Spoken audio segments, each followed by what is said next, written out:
Karo yagenda ebweru muwala wange n'afiirayo e Saudi. Ebifaananyi bya Karo bibino yali Saudi n'afiirayo era maama we n'afiirayo e Saudi. Naye bannange tusaba buyambi, tetuyina ssente, baatusaba $14,000,000.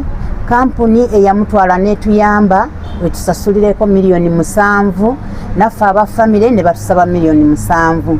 Naye tubadde twakakuŋŋaanyaawoko $4,000,000. Bannange tusaba abatulaba mwenna mutuyambe, mutusaasire, bannange mutukwatireko. Caroline ow'embabazi Karo yafa ddi mami? Caroline yafa ku Monday ewedde.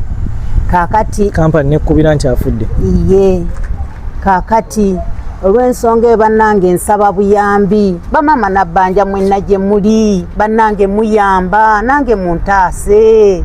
Mama Fiina ndi mukazi eyeebeezaawo, bannange muntaase. Caroline akomewo, obwana bwe bumulabeko, waakiri aziikibwe. Bannange buli atulaba, buli andaba wano nga ndaajana, munyambe bannange, ow'ekikumi ow'ebibiri, Caroline akomewo mukwano.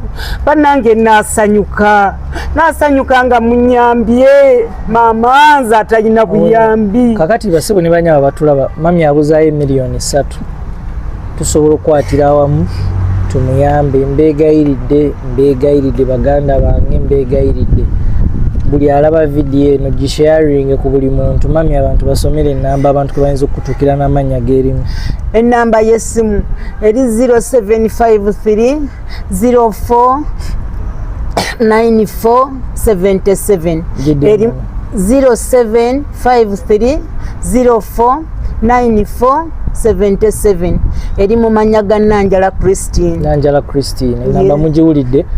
Mbadde mbasaba muyambe maama ono, tumuyambe ffenna. Enamba eri ya Airtel. Bannayuganda mbeegayiridde, essanyu ly'omuzadde lyonna